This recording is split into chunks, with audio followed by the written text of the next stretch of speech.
here we are. I turned down here at the next block. Thanks, mister. I'll get off there.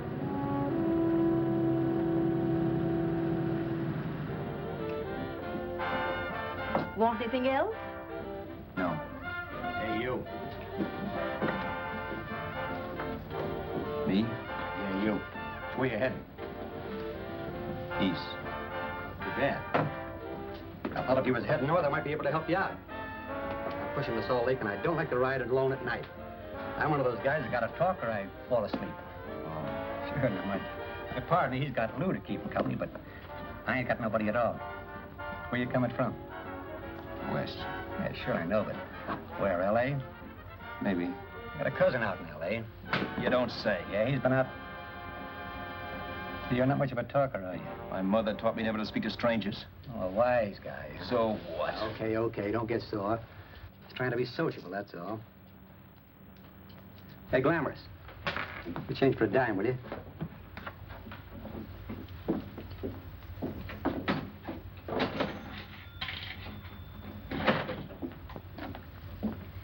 Let's have something quieter this time, Joe. My head's splitting. Is that what's wrong with it? Done with your coffee? No. And don't rush me, will you?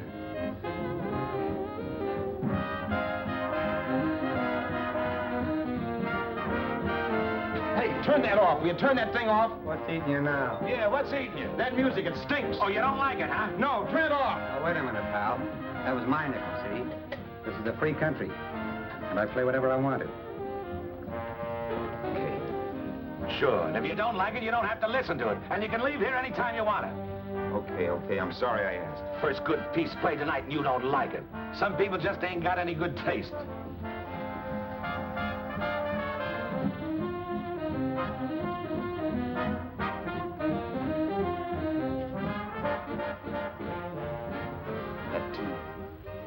That tune. Why was there always that rotten tune? Following me around, beating in my head, never letting up. Did you ever want to forget anything? Did you ever want to cut away a piece of your memory or blot it out? You can't, you know. No matter how hard you try. You can change the scenery, but sooner or later you'll get a whiff of perfume or somebody will say a certain phrase or maybe hum something. Then you're licked again. I can't believe that you're in love with me. I used to love that song once. So did the customers back in the old Break of Dawn Club in New York. I can't remember a night when I didn't get at least 3 requests for it. Sue, she was always selling it too. Those were the days.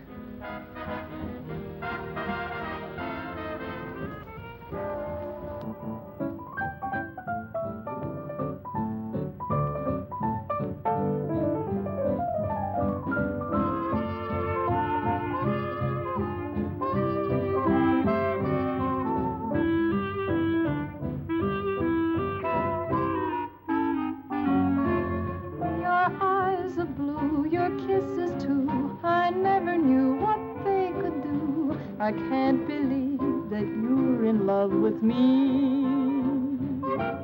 You're telling everyone you know that I'm on your mind each place you go. They can't believe that you're in love with me.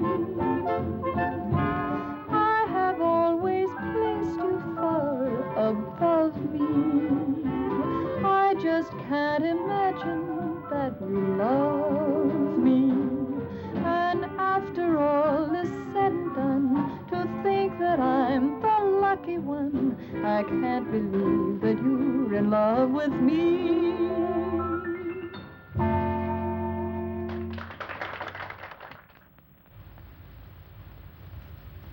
It wasn't much of a club, really.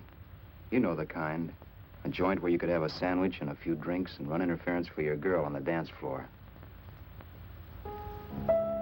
I pounded the piano in there every night from 8 until the place closed up, which usually meant 4 in the morning. A good job as jobs went in those days. Then, too, there was Sue, who made working there a little like working in heaven. But how we felt about each other, well, there was nothing very unusual in that. I was an ordinary healthy guy, and she was an ordinary healthy girl, and when you add those two together, you get an ordinary healthy romance, which is the old story. Sure. But somehow, the most wonderful thing in the world.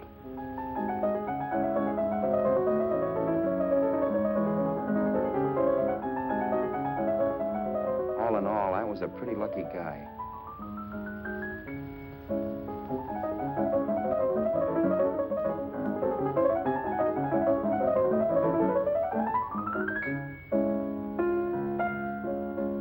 Mr. Paderewski, I presume. It's beautiful.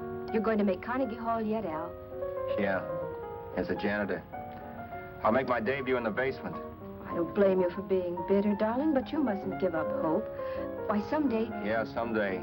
If I don't get arthritis first. In the meantime, let's blow this trap.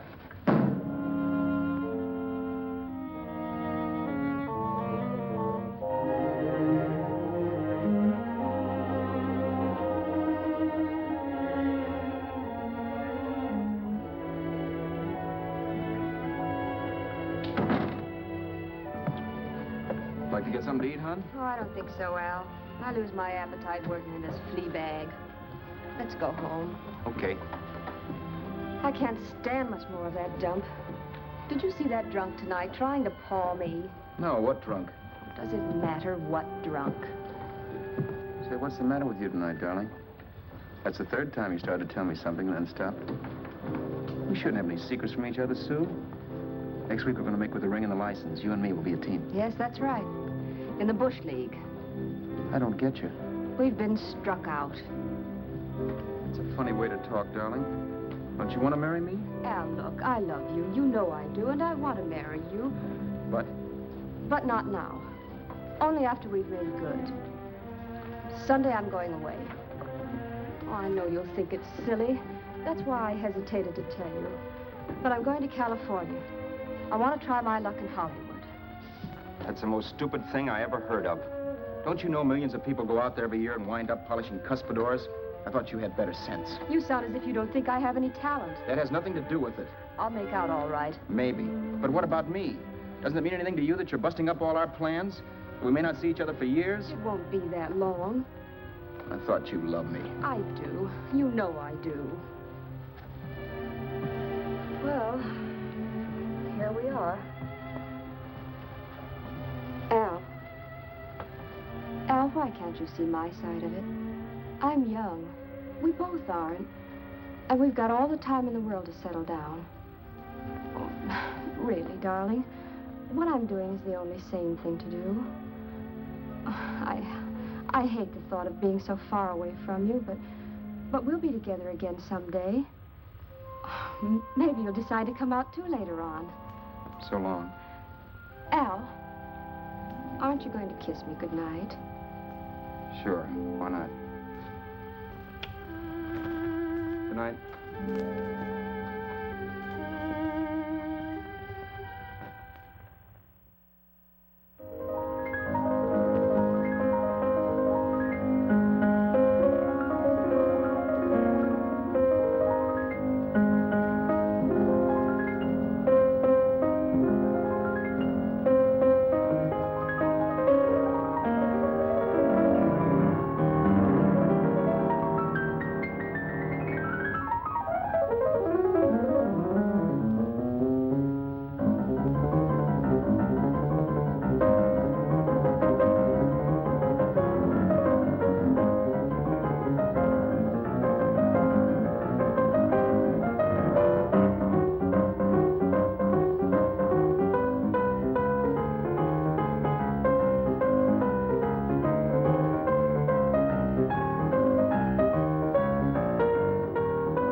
Say, Roberts, you hit the jackpot this time. $10. Thanks.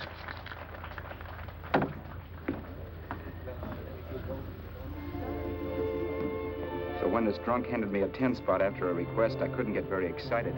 What was it, I asked myself? A piece of paper crawling with germs. It couldn't buy anything I wanted. It couldn't... Then I thought of something.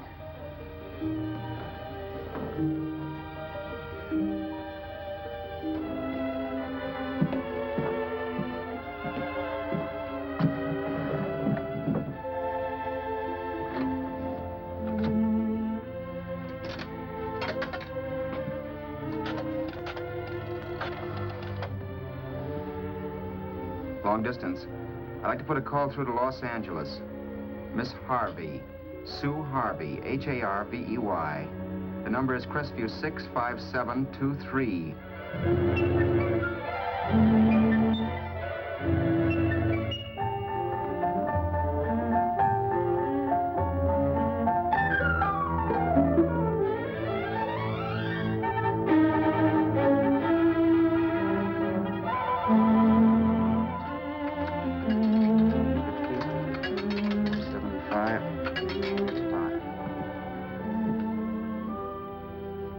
Hello, Sue? This is Al. Oh, baby, it's great to hear from you, too. What's that? You do? Oh, me too, darling. I thought I'd go batty without you. I just had to... Huh? You're working as a hashlinger? Gee, honey, that's tough. Those guys out in Hollywood don't know the real thing when it's right in front of them.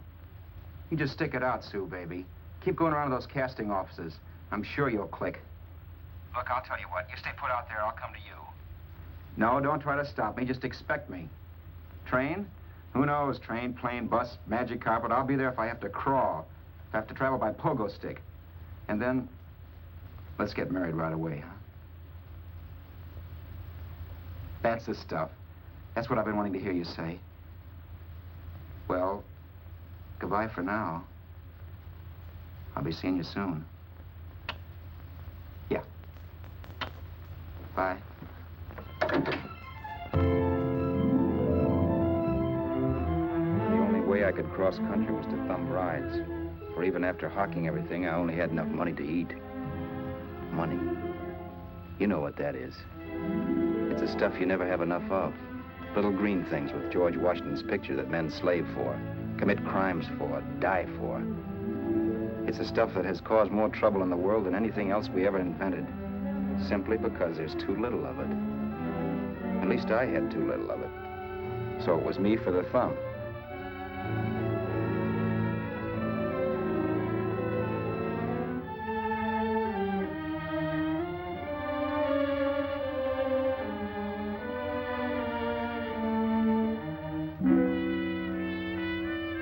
Ever done any hitchhiking? It's not much fun, believe me. Oh, yeah, I know all about how it's an education, how you get to meet a lot of people and all that. But me, from now on, I'll take my education in college, or in PS 62, or I'll send $1.98 in stamps for 10 easy lessons.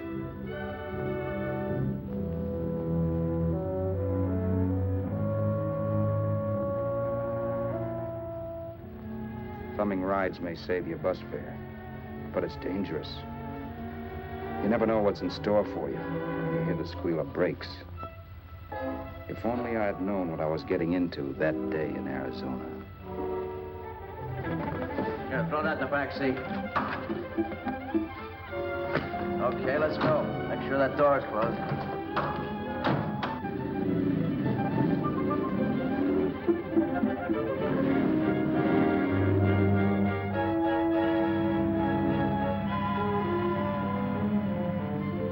You know, Emily Post ought to write a book of rules for guys thumbing rides. Because as it is now, you never know what's right and what's wrong. We rode along for a little while, neither one of us saying anything. I was glad of that. I never know what to say to strange people driving cars. Then, too, you can never tell if a guy wants to talk. A lot of rides have been cut short because of a big mouth. So I kept my mouth shut until he started opening up. Hand me that little box, the compartment, will you, pal? Hold the wheel, will you?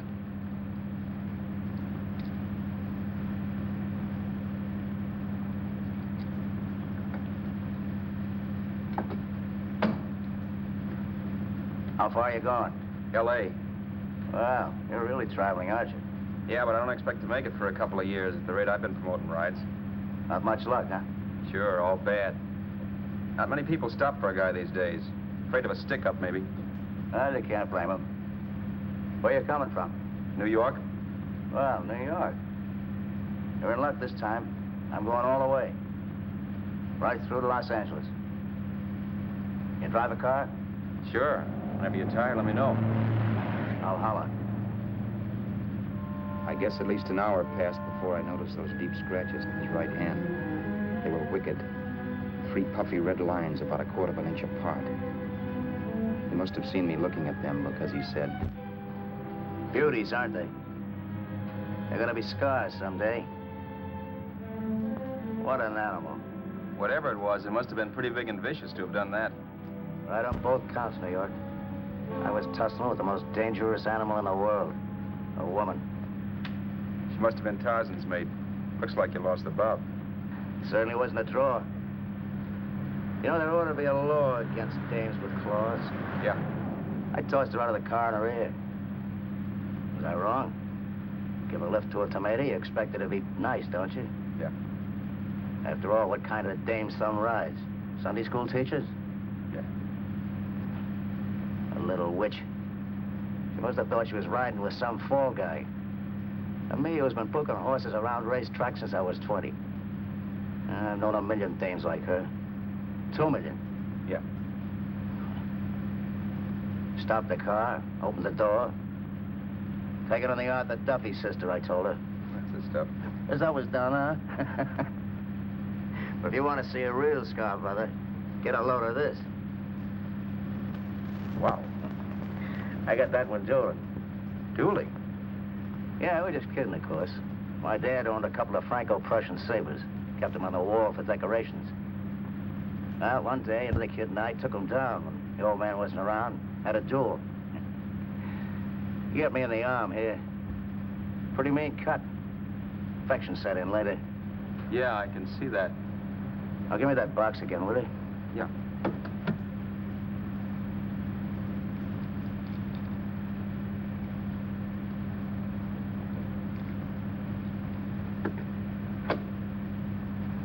Pain made me lose my head, I guess. I began slashing.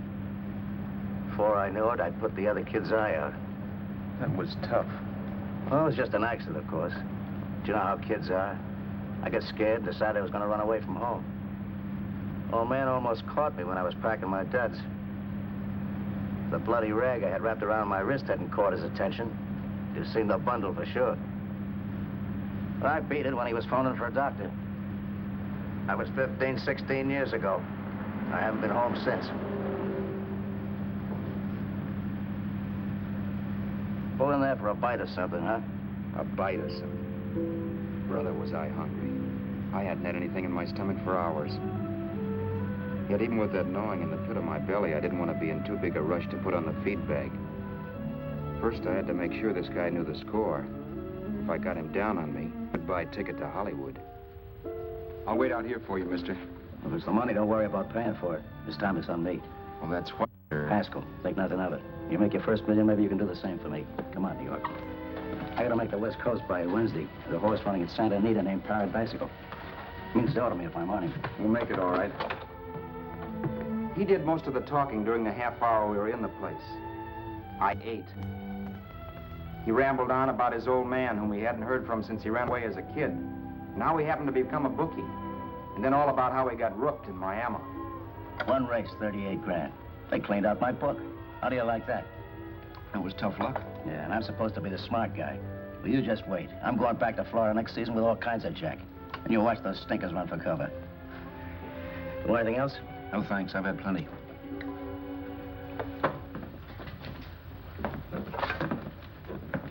Got a check there, sister?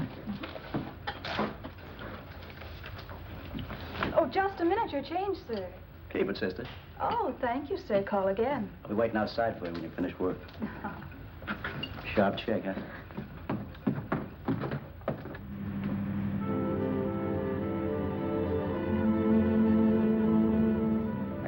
that night while Haskell slept like a log.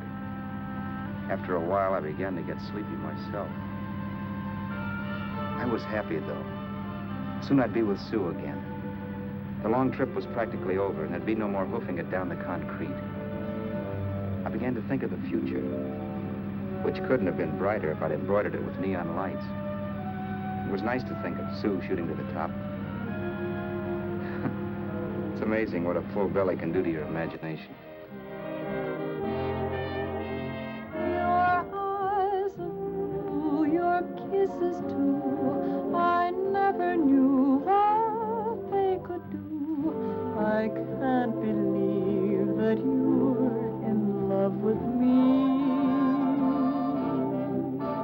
You're telling everyone you know I'm on your mind each place you go.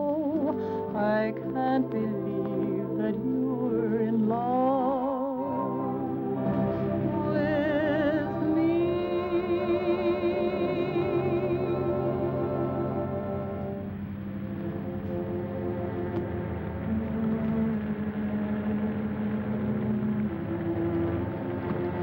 Mr. Haskell?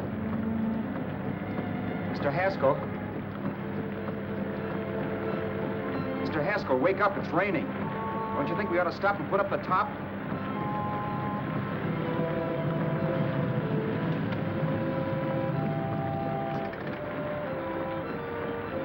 Mr. Haskell, I'm going to put up the top.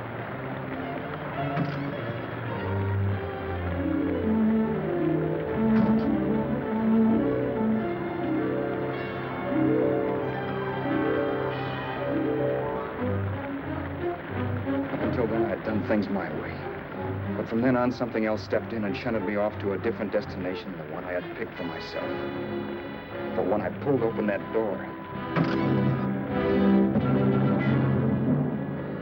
Mr. Haskell, what's the matter?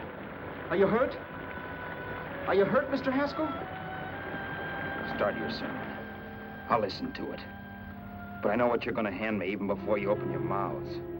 You're going to tell me you don't believe my story of how Haskell died and give me that don't make me laugh expression on your smug faces. I saw at once he was dead, and I was in for it. Who would believe he fell out of the car? Why, if Haskell came too, which of course he couldn't, even he would swear I conked him over the head for his dough. Yes, I was in for it. Instinct told me to run, but then I realized it was hopeless. There were lots of people back down the road who could identify me. That gas station guy and the waitress. I would be in a worse spot then, trying to explain why I beat it. The next possibility was to sit tight and tell the truth when the cops came. But that would be crazy. They'd laugh at the truth. And I'd have my head in a noose. So what else was there to do but hide the body and get away in the car? I couldn't leave the car there with him in the gully. That would be like erecting a tombstone.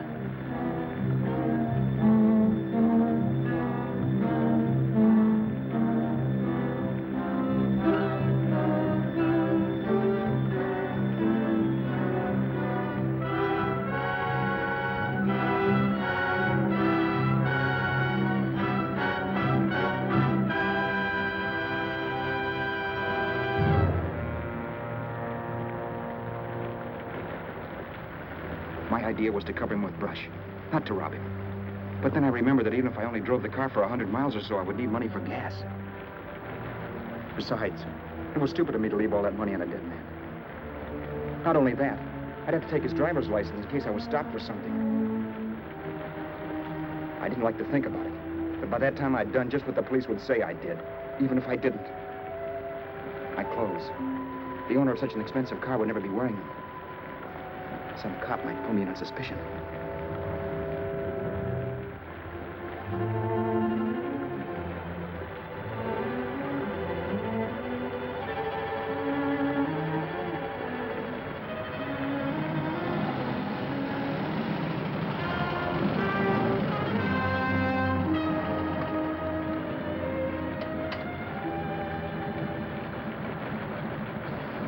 Hey, you, this your car? Don't you know better than to leave a car with the wheels halfway in the middle of the road? That's the way accidents happen. I'm sorry, officer. I was just putting up my top. I didn't think. Well, the next time, think. I'll let you go now, but watch your step in the future. I know that's a lonely stretch, but cars come by here once in a while, and we have plenty of crack-ups. Thanks, officer.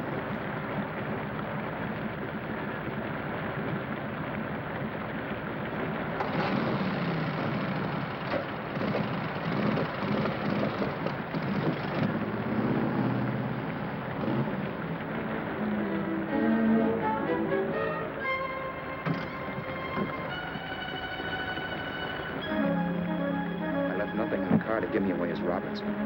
If they found a dead man in the gully now, it would be me.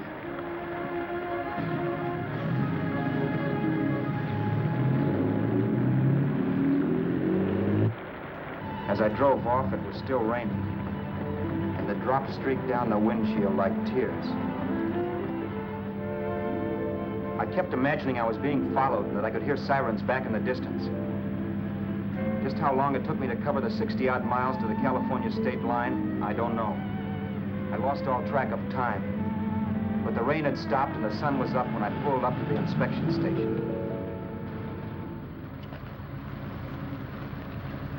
Hello? Carrying any fruits or vegetables? No. Any livestock or poultry? No. I'd see your registration and driver's license, please. Anything in the baggage compartment? Just baggage. Charles Haskell, Jr., age 30, brown eyes, dark hair. Identifying marks, none. Are you Charles Haskell, Jr.? Yes. Well, remember, if you're employed and you stay over 30 days, you take out California plates. All right, officer, but I'll only be in the state a short while. Right, you can go now.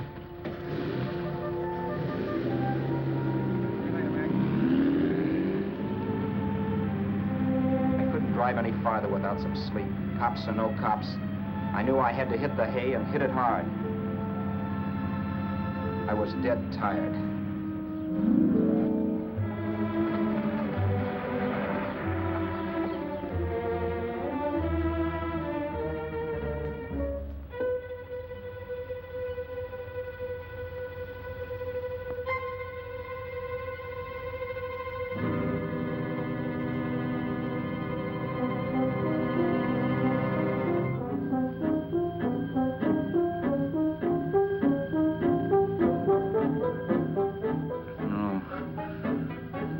Mr. Haskell. No.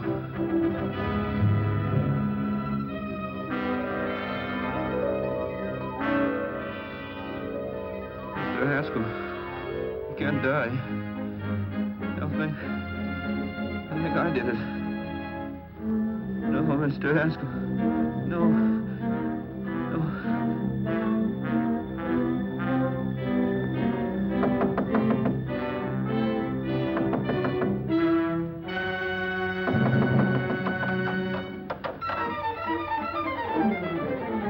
Who's there? It's the maid. Can I come in and clean? Later. In a half hour. All right, sir.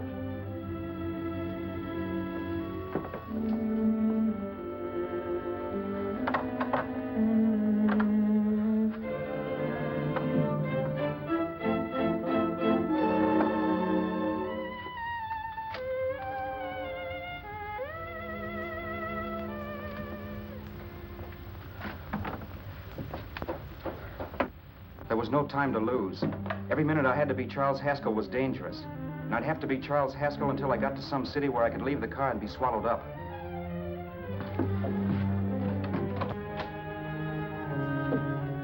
That meant driving the car as far as San Bernardino, maybe even to Los Angeles. In a little town, I might be noticed, but in a city, I should be safe enough. Then, after I ditched the car, I could go on to Sue. But those 5 minutes at the state line made me realize it might be a good idea to find out a little bit about Mr. Haskell. Then if anybody asked me questions, I could give the right answers. The first thing I found out was that I had $768. This was a lot of jack, but believe me, it was the kind of money I'd rather not have.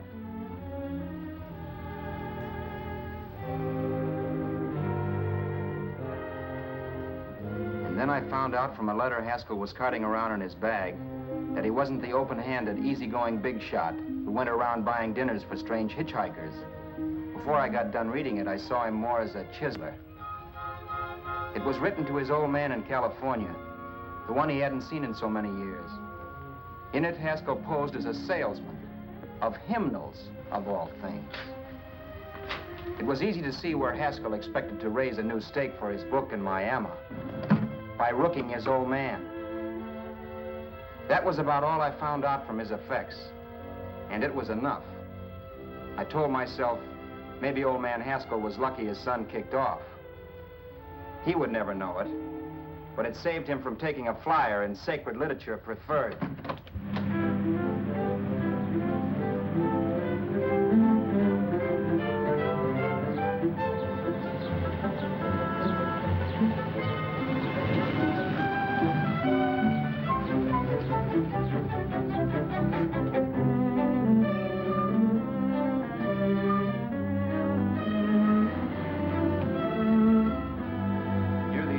Desert Center, I pulled up for water.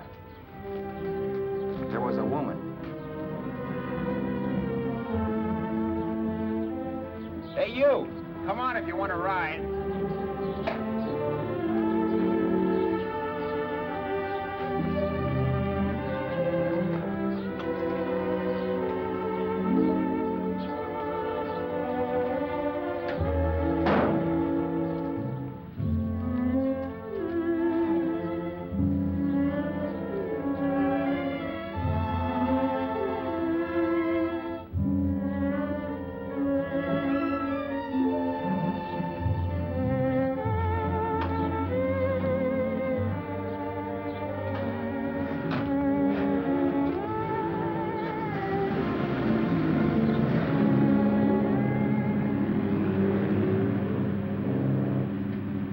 How far are you going? How far are you going? That took me by surprise, and I turned my head to look her over. She was facing straight ahead, so I couldn't see her eyes. But she was young, not more than 24. Man, she looked as if she'd just been thrown off the crummiest freight train in the world. Yet, in spite of this, I got the impression of beauty. Not the beauty of a movie actress, mind you, or the beauty you dream about when you're with your wife, but a natural beauty. A beauty that's almost homely because it's so real. Then suddenly she turned to face me. How far did you say you were going? Los Angeles? L.A.? L.A.'s good enough for me, mister. That's what I was afraid of. What'd you say? Oh, nothing, just thinking out loud. People get in trouble for doing that. What's your name? You can call me Vera if you like. You live in Los Angeles? No. Where are you coming from? Oh, back there. Needles? No. Oh, sure, Phoenix. You look just like a Phoenix girl. Are the girls in Phoenix that bad? The girl must have been pretty tired, because she fell asleep not 20 minutes after she stepped into the car. She lay sprawled out with her head resting against the far door, like Haskell. I didn't like that part of it much, but I didn't wake her up. It wasn't that this girl still worried me. I'd gotten over that funny feeling I had when she looked at me, which I put down as just my jangled nerves. With her eyes closed and the testness gone out of her, she seemed harmless enough. And instead of disliking her, I began to feel sorry for her. The poor kid probably had had a rough time of it. Who was she, anyway? And why was she going to Los Angeles? And where'd she come from in the first place? The only thing I knew about her was her name. Not that it made any difference. A few hours more and we'd be in Hollywood.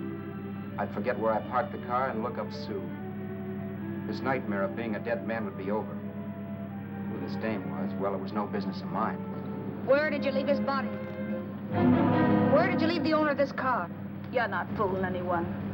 This buggy belongs to a guy named Haskell. That's not you, mister. You're out of your mind. That's my name, Charles Haskell. I can prove it. It's my driver's Save license. yourself the trouble, mister.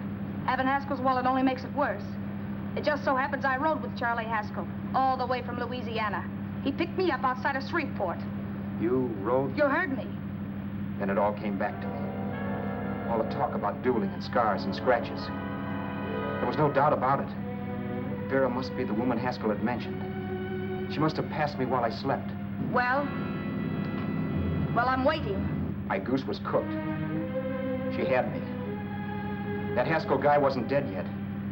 He wasn't stretched out stiff and cold in any Arizona gully. He was sitting right there in the car, laughing like mad while he haunted me. Well? There was nothing I could say. It was her move. Vera, whatever her name was just my luck picking her up on the road. It couldn't have been Helen, or Mary, or Evelyn, or Ruth. It had to be the very last person I should ever have met. That's life. Whichever way you turn, fate sticks out a foot to trip you.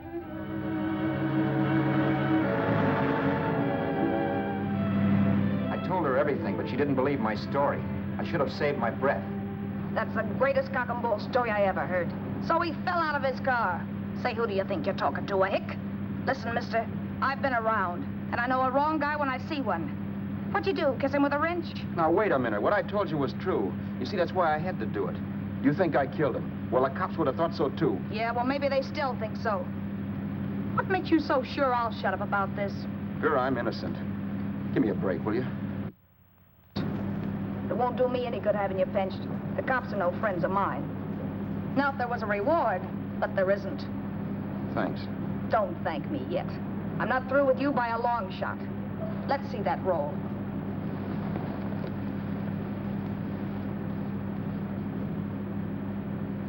Is that all Haskell had? Isn't it enough? No, I thought he had more. Not that I know of. You can search me. You think I'm holding out on you? Well, maybe I will at that. He told me he was going to bet $3,000 on a horse named Paradisical on Wednesday at Santa Anita. He was stringing you along. He meant 300. Maybe. Sure, $3, 300. He was a piece of cheese, a big blowhard. Listen, mister, don't try and tell me anything about Charlie Haskell. Remember, I knew him better than you did. Okay, then you knew he was a four-flusher. That explains the $3,000 bet. I'm not so sure he didn't have that $3,000. Why should I believe you? You got all the earmarks of a cheap crook. Now, wait a Shut minute. up. You're a cheap crook and you killed him. For 2 cents, I'd change my mind and turn you in. I don't like you. All right. Don't get sore. I'm not getting sore. But just remember who's boss around here.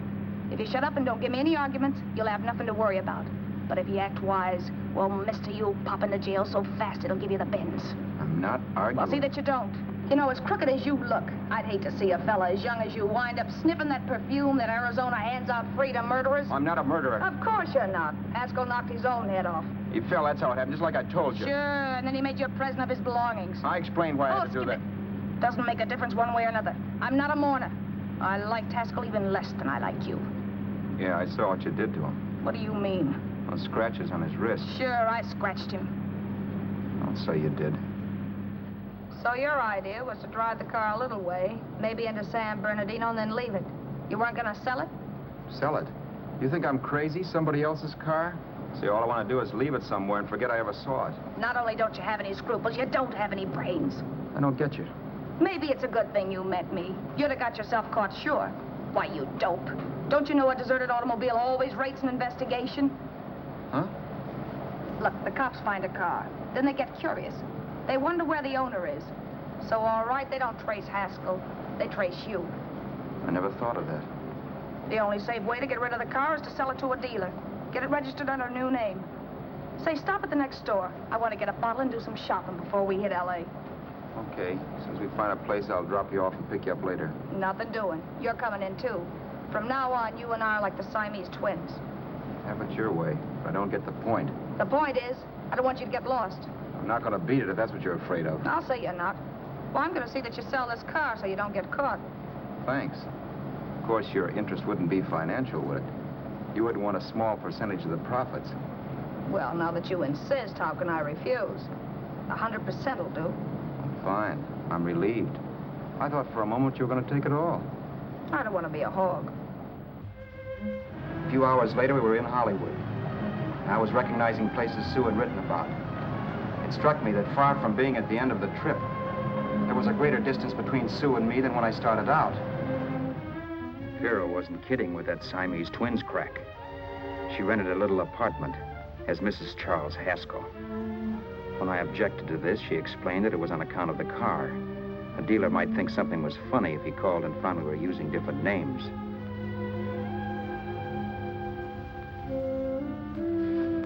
Home, sweet home. Yeah.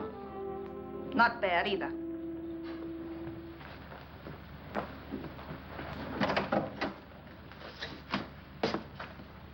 In case there's any doubt in your mind, I'll take the bedroom. Yeah. Sure is stuffy in here.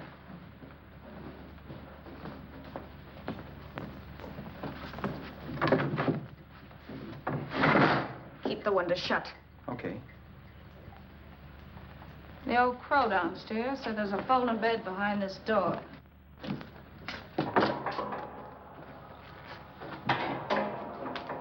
You know how to work it? I invented it. Some joint. One can't have everything.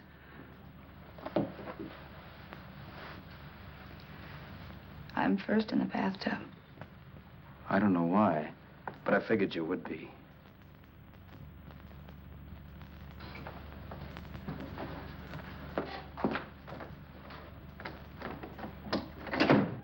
Boy, oh boy. It sure feels good to be clean again.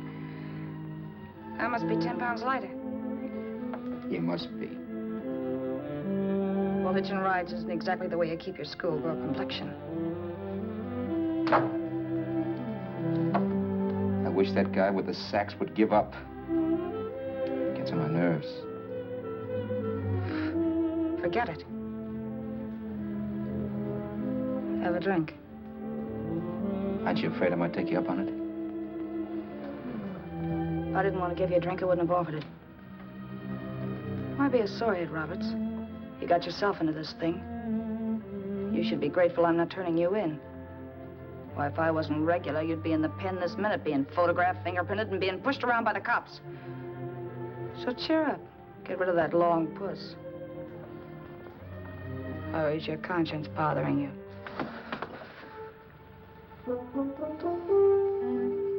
No. It isn't. Swell. That's the spirit. He's dead and no moaning around will bring him back. Anyway, I never could understand this worrying about something that's over and done with. Now, look, Vera, for the last time, I didn't kill him. Haskell was a sick man. Maybe he was dead before he fell out of the car. I don't know. Sure. He died of old age. All right.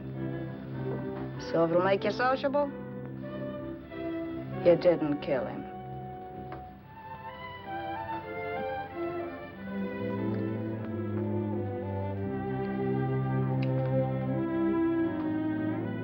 Thanks.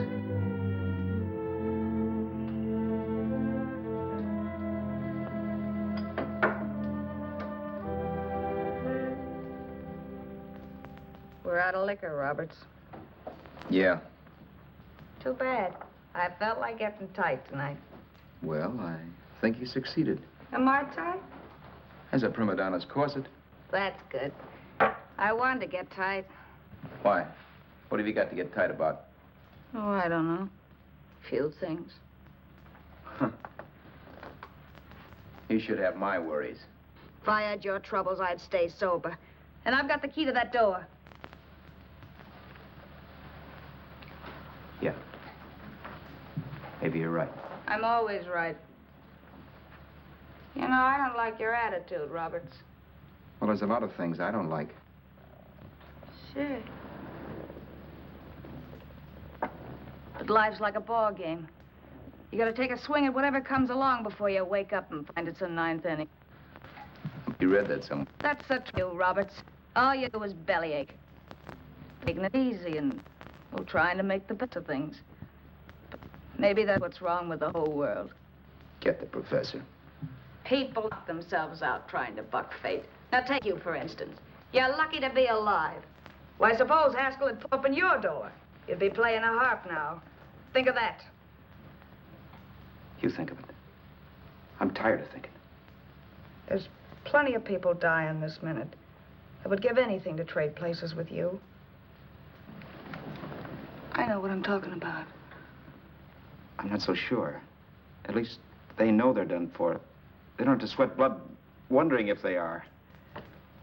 Your philosophy stinks, pal. We all know we're going to kick off someday. It's only a question of when. But what got us on this subject anyway?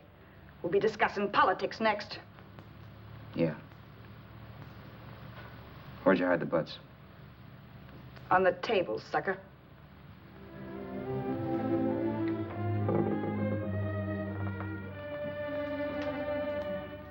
We bored each other with conversation for a couple of hours longer.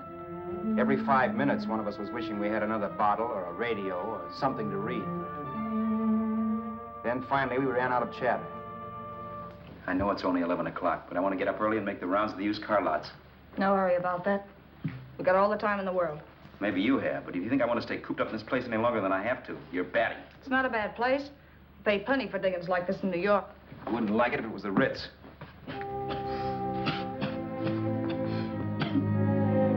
rotten liquor. You got a mean cough. Ought to do something about it.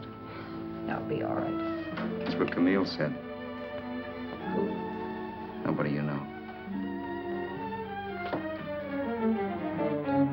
Wasn't that the dame that died of consumption? Yeah. Wouldn't it be a break for you if I did kick off?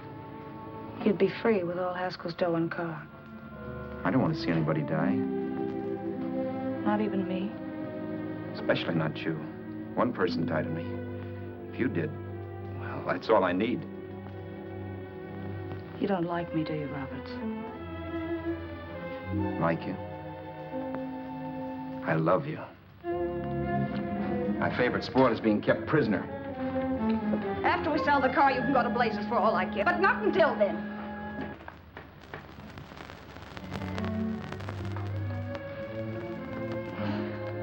I'm going to bed.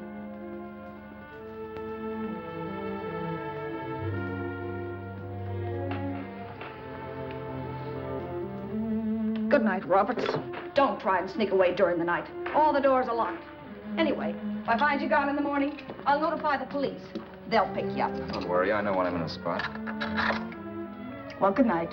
I hope that portable rack isn't too uncomfortable for you. Don't lose any sleep over it, will you, Vera?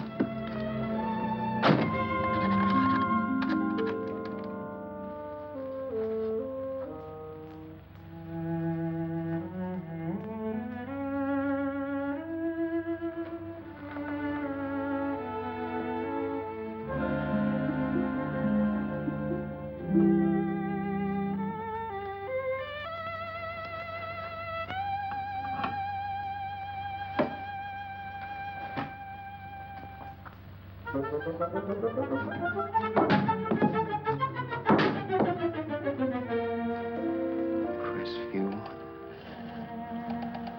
6, 5, 7, 2, 3.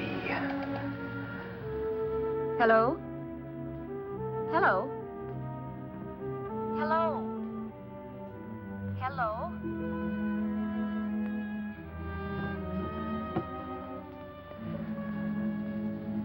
No. Not yet, darling. Tomorrow. Maybe. If this were fiction, I would fall in love with Vera, marry her, and make a respectable woman of her. Or else she'd make some supreme Class A sacrifice for me and die. Sue and I would bawl a little over her grave and make some crack about there's good in all of us. But Vera, unfortunately, was just as rotten in the morning as she'd been the night before. All right, I'm coming. Look, Vera, it's almost noon. So what? The dealers will be there all day? They'll be there all year, too, but it doesn't wait that long. Shut up. You make it like a husband. Well, do I rate a whistle? You sure do, but let's go. Let's go, let's go. I spent $85 in 2 hours preparing bait, and all you can say is let's go. Come on.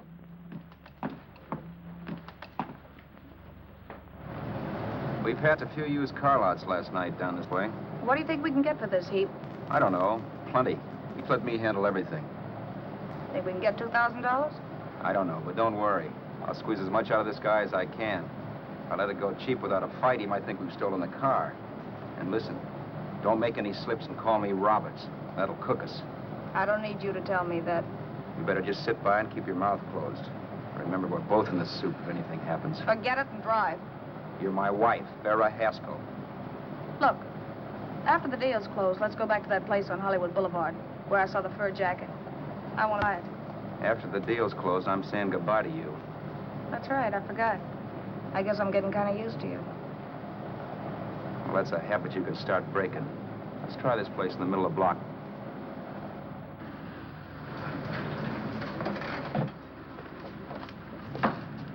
Good afternoon. What can I do for you? We're interested in selling a car. If the price is right. Well, if it's in good mechanical condition, it should blue book for about $1,600. Tony, take a look at this motor. $1,600. Are you kidding?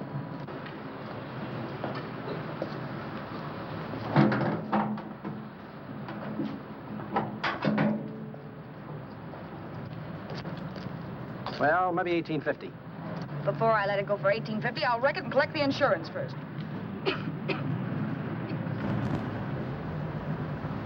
Lady, this motor's seen a lot of driving.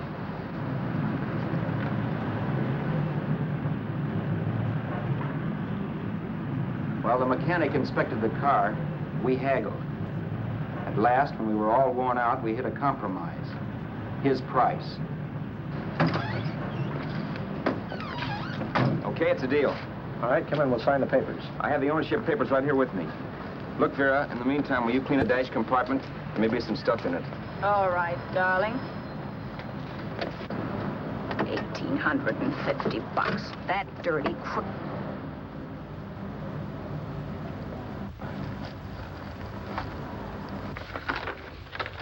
In New York, huh? Yeah. But you bought the car in Miami? Yeah. Well, now let's see about the insurance. We can either have it transferred or canceled. What kind of insurance do you have, Mr. Haskell? Well, aren't all the papers there? I don't see any. Surely you know what type of insurance you carry in the car. The name of the company? Yeah, but, Well, if you'll just tell me the name of the company, I'd be very glad to take care of all the details. well, Did you sign the papers yet? not yet. Well, don't. We're not selling the car. Well, wait a minute, Mrs. Haskell. Come on, darling. What's the matter? You changed your mind? Yes, I'm sorry. I guess I have. But, Vera... Let's go.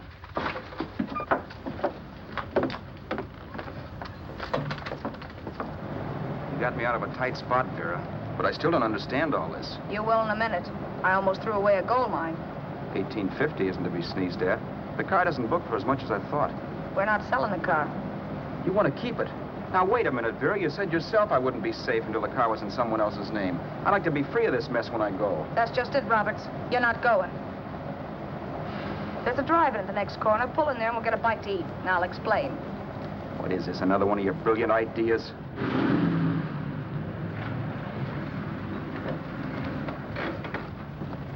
Oh, I take your order? Make mine a ham sandwich and coffee. And for you, sir? Oh, I don't care. The same. Thank you.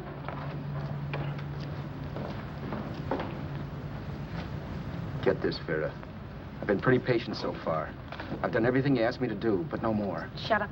You've taken Haskell's money, and you can have the dough we get from selling the car, but you're not going to keep me a prisoner. It's a good thing I bought the paper. Take a look at that. Vera, I'm in no mood. Read that.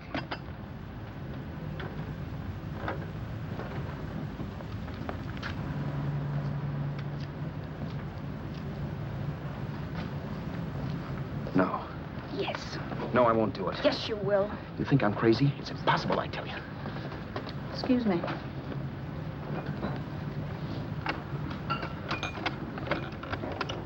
Blow the horn when you're through. No one could possibly get away with an act like that. It'd be wise to me in a minute. Don't be yellow. You look enough like him. The same coloring and the same build. See how his clothes fit you? No kidding, you almost had me fooled for a while. Oh, grow up, Vera. Don't you think a father knows his own son? And there must be other relatives. The father won't have to know you. We'll wait till he gives up the ghost. He's an old geezer and he won't pull through. And as far as other relatives are concerned, they haven't seen you in 15 or 20 years. Eat. I'm not hungry. And I won't do it. It's not as tough as it sounds. Remember, you've got all kinds of identification. His car, letters, license. I could never get away with it. It's the stupidest thing I've ever heard. The old boy has scads of dough. Look in the paper there. Personal fortune assessed at over 15 million. He'll leave plenty, I tell you. Maybe he cut off his son. How do we know? It's out, Vera. I won't have anything to do with it. I think you will. Look, Vera, I'll do anything within reason. But not that. So forget it. Or find yourself another stooge. You sap. You'll be fixed for the rest of your life as Charlie Haskell. You can take your inheritance and go away. No more worrying about the rent, no sweating, scheming, wondering where your next meal's coming from. Think about that, Roberts. Vera, please, you're talking too loud. On this, I'm splitting 50-50 with you. Sure, why not? We're both alike, both born in the same gutter. Now, take it easy, Vera. There's people around here. You don't know what you're talking about.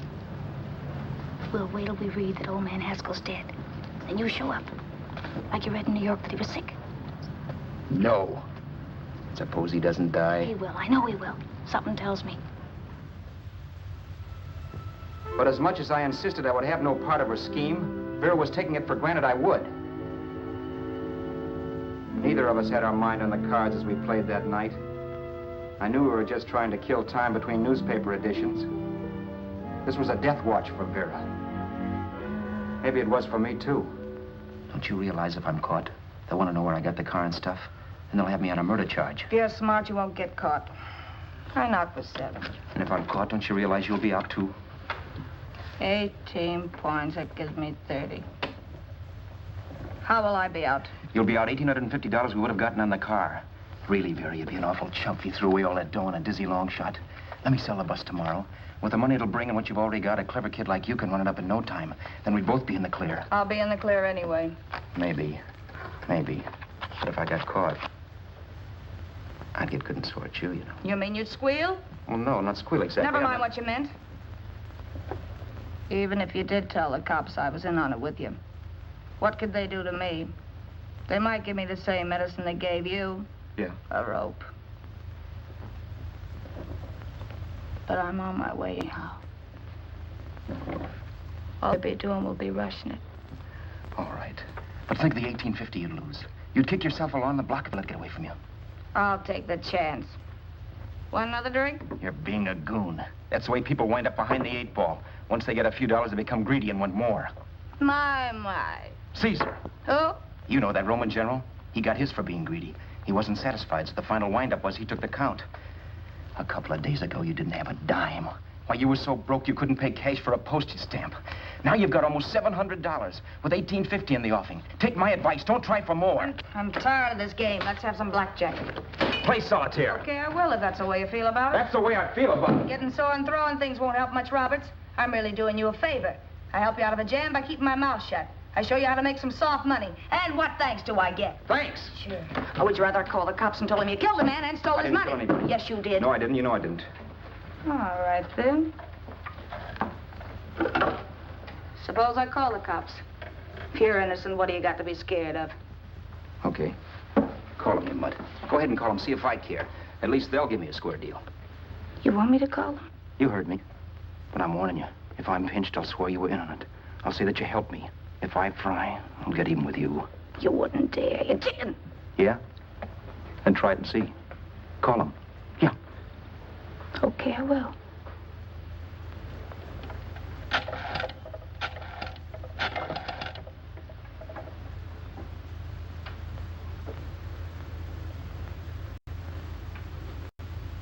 Information? I want the number of the Hollywood police station. Okay, I got it, thanks. Wait a minute, Vera. You wouldn't do that. Well, wouldn't do that, and I'll show you if I would. Take it easy now. Let's talk this over. This was early in the evening, and the conversation, while hectic, was at least pitched low. But as the minutes passed, and more obstacles to her plan popped into my head, the air got blue. Each word coming from our lips cracked like a whip. I reminded her that as Charles Haskell, I didn't even know my mother's name, where I'd gone to school, the name of my best friend, whether I had an Aunt Emma or not, my religion, and if I'd ever owned a dog. I didn't even know what my middle initial stood for. I also pointed out that the real Haskell had a scar on his forearm. His people never saw that scar. He told me he ran away right after putting out the kid's eye. Yeah, but his father knew he was cut. It'd have to be some kind of a mark. So what? The old man's dead, or will be. I hope by tomorrow morning's papers. Anyway, you could cut yourself a little, couldn't you? Boy, for that kind of dough, I'd let you cut my leg off. You're drunk and you're crazy mad, Vera. Turn me in if you want to, but I won't get mixed up in this. Besides, how do we know Haskell was such a phony? Maybe it wasn't the man's son at all. Maybe he just dreamed it up. Well, dreaming or not, you won't be dreaming when the law taps you on the shoulder.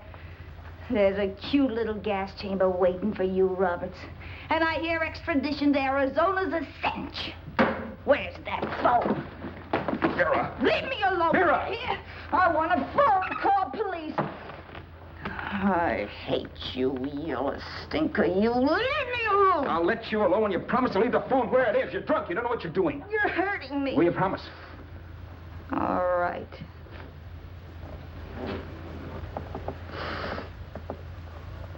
You hurt me. I'm sorry, but... And it's hot in here. Open up the window. It's not hot. Don't tell me. Now, do you do it or do I do it? You're no gentleman, see? Yeah. All right. I'll open up the window.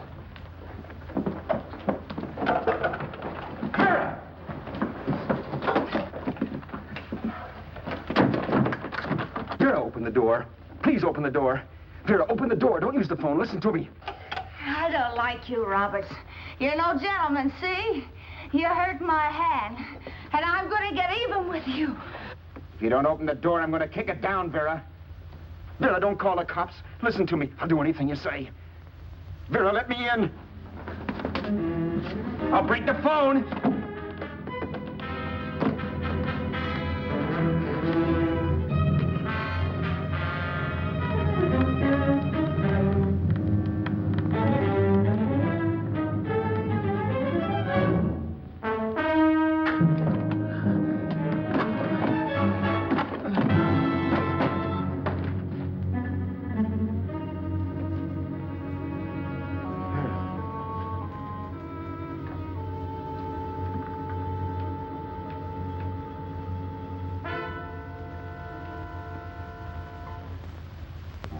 The world is full of skeptics.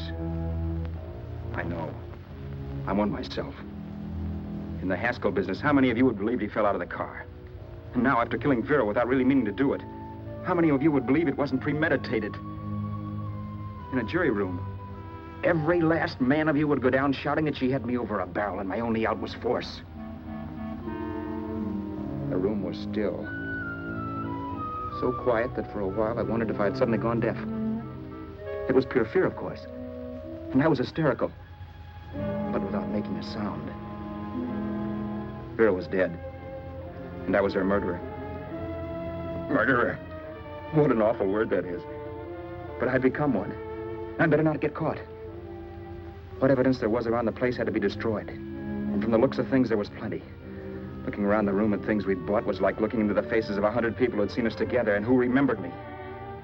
This was the kind of testimony I couldn't rub out. No. I could burn clothes and hide bottles for the next 5 years. There'd always be witnesses. The landlady, for one. She could identify me. The car dealer, the waitress in the drive-in, the girl in the dress shop, and that guy in the liquor store. They could all identify me. I was cooked. Done for. I had to get out of there. While once I'd remained beside a dead body, planning carefully how to avoid being accused of killing him, this time I couldn't. This time I was guilty. I knew it. Felt it. I was like a guy suffering from shock. Things were whirling around in my head. I couldn't make myself think right. All I could think of was the guy with the saxophone and what he was playing. It wasn't a love song anymore. It was a dirge.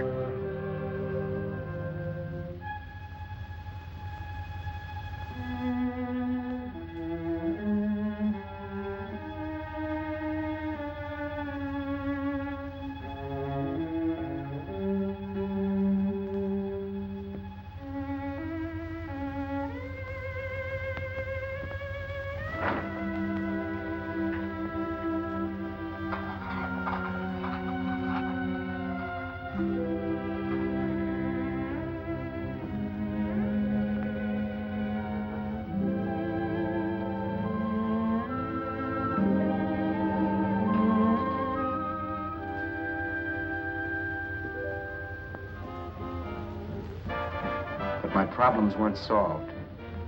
I had to stay away from New York for all time because Al Roberts was listed as dead and had to stay dead. And I could never go back to Hollywood. Someone might recognize me as Haskell. Then, too, there was Sue. I could never go to her with a thing like this hanging over my head. All I could do was pray she'd be happy.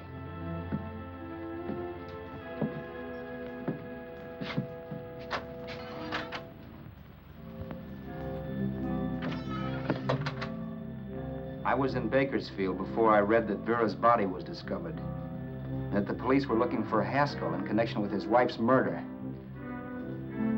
Isn't that a laugh? Haskell got me into this mess, and Haskell was getting me out of it. The police were searching for a dead man. I keep trying to forget what happened, and wonder what my life might have been if that car of Haskell's hadn't stopped. But one thing I don't have to wonder about. I know. Someday a car will stop to pick me up that I never thumbed.